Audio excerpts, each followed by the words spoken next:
Claire and Helen Miller were siblings who grew up in a happy family with a rich dad. They went to the best schools and they had all the amenities life has to offer. They had the kind of lives that most people would kill for. Then all of a sudden the cops were called to discover Helen with a knife stuck in her neck. Not only that, but good old TikTok played a pretty big role in this crime. My name is Steven and this is Musical True Crime.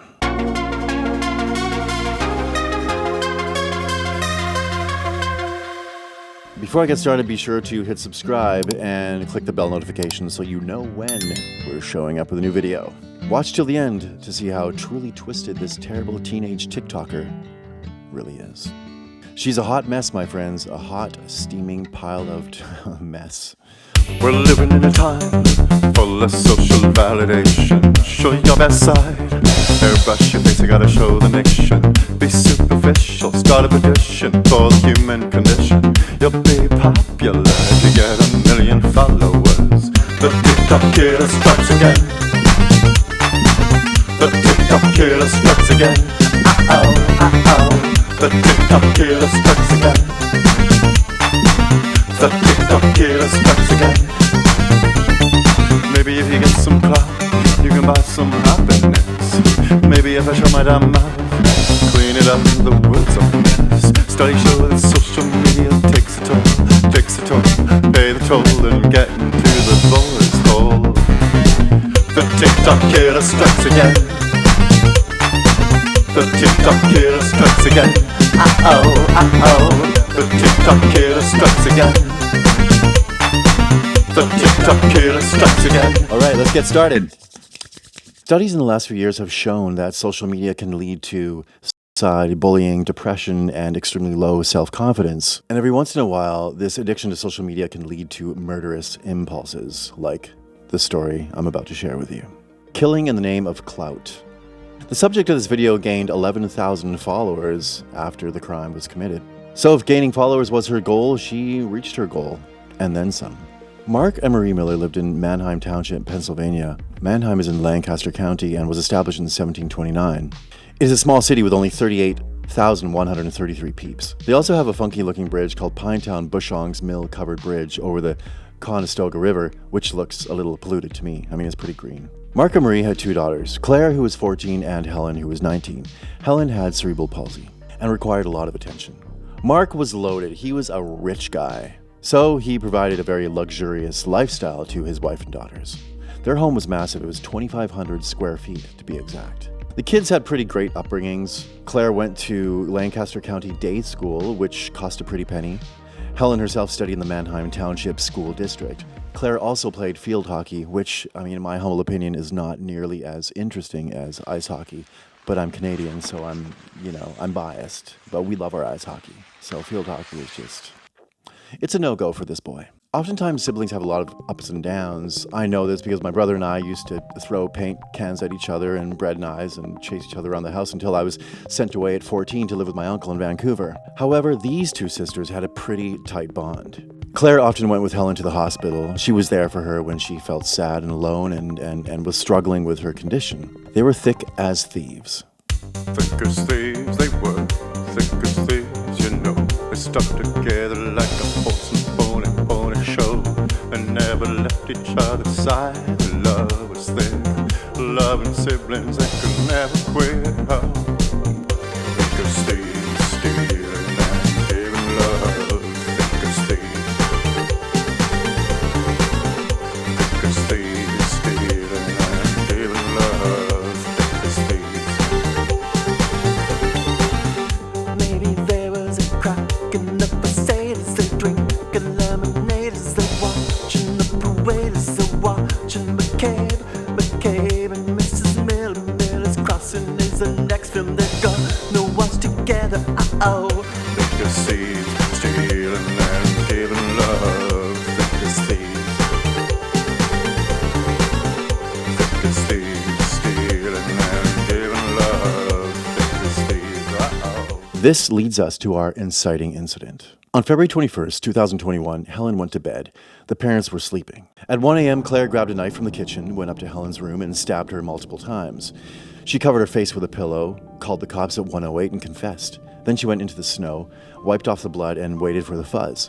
When the police found her, her hand, pants, and the snow were drenched in blood. They took her to Helen's room. Claire kept chanting that she stabbed her sister, almost like a mantra. They found Helen with a knife stuck in her neck just above her chest.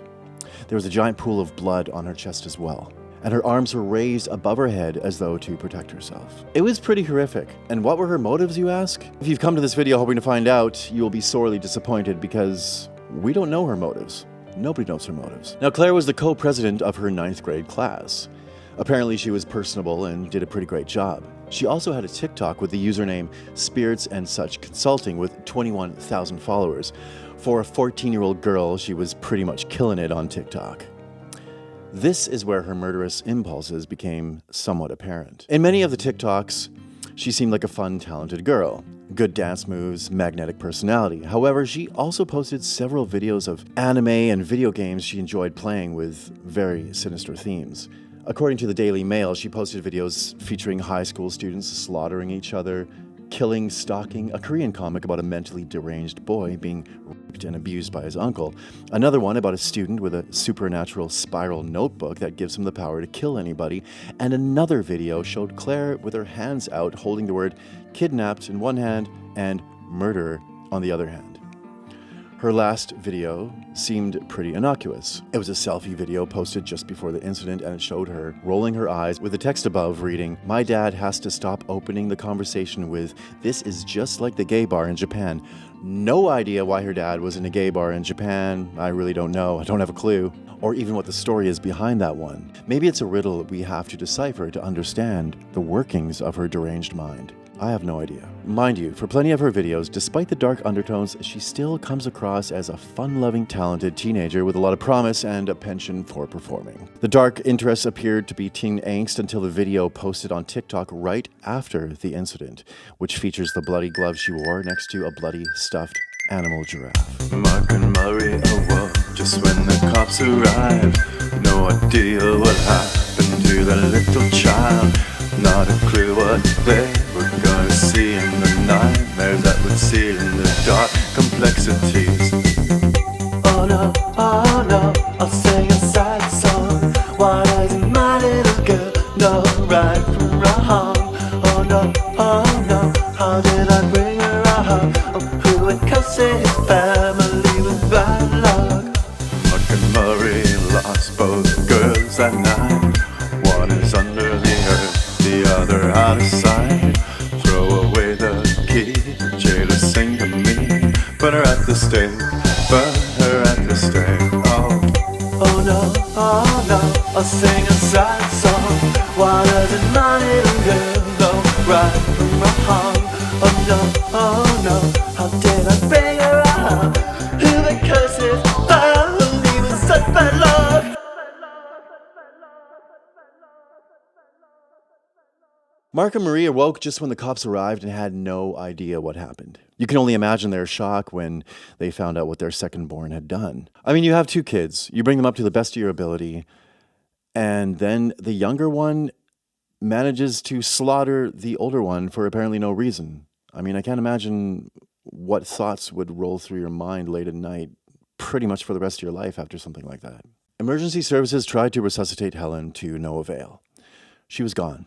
At 4:30 in the morning, she was pronounced dead. The coroner's report said multiple stab wounds were the cause of death. For DNA samples, they took the stuffed rabbit toy, 9 knives, a whiteboard listing Claire's chores, Claire's clothes, a t-shirt with a cat's face, and checkered pajamas. On February 22nd, she was charged with homicide. She showed 0 remorse. Not an ounce. She didn't feel bad for what she did. She was proud. So according to Pennsylvania law, anyone over 10 charged with homicide is treated as an adult. Because of this law, Claire's name and mugshot were made public. Her TikTok was pretty lit before the crime, but afterwards she gained another 11,000 followers pretty much overnight. Her last upload had 5 million views, and most of the comments were discussing the crime because, well, people are attracted and fascinated by gruesome shit, which is probably why you're watching this. You can well imagine that TikTok shut the channel down, citing that it engaged in violence. A user made a separate account soon afterwards and posted pretty much all of Claire's videos. This account has 16,500 followers and 95,000 likes. Now, the thing about this case, as I said before, was that nobody knows what the motive was. It's a complete mystery. According to one witness, she expressed suicidal and homicidal thoughts over the phone shortly before the murder. She also tended to talk about death in an uncharming fashion. Now, I don't know how charming you can be when you're talking about death, but there we go. Claire's parents disagreed with the witness statements and claimed their daughter was pretty much perfectly normal, and this murder came totally out of the blue and made absolutely no sense. Other parents said that Claire was a good student with a friendly personality. This only adds to the confusion because to this day there is no clear motive. I've said there's no motive like 5,000 times. Some people think she was jealous of the attention that Helen got. That makes sense. Clearly her TikTok was her way of getting attention. Maybe it wasn't enough. Some say she got tired of taking care of her sister. Some suggest she was worried about her parents' finances because having a kid with cerebral palsy would cost a lot of money for the hospital visits and so on. She pleaded not guilty by reason of insanity. If the judge rules in her favor, she could end up in juvenile court and be out by 21. Personally, I don't think she's insane. If you look at her TikTok, she clearly had a fascination with some pretty dark subject matter. In my opinion, she's likely a psychopath who wanted to know what it felt like. Or maybe she just wanted more TikTok followers and thought that's the best way to get some. So instead of doing a TikTok challenge or a stitch or a response or a dance off or whatever, she killed her sister. And it's really sad because her sister had cerebral palsy, which meant she was already dealt, a pretty bad hand in life. It's tragic that Claire decided her life wasn't worth living. She played judge, jury, and executioner. In any case, I hope she spends a great deal of time behind bars, maybe even the rest of her life. I really don't care. I just don't want to see her face on planet Earth ever again. So what do you think? Juvenile court and out at 21 or a life behind bars? Comment your comment in the freaking comments. Give this video a like, share it with your buddies, and I'll see you on the flip side. Remember, stay safe out there. How can you forget to stay safe out there? Don't you want them to stay safe out there?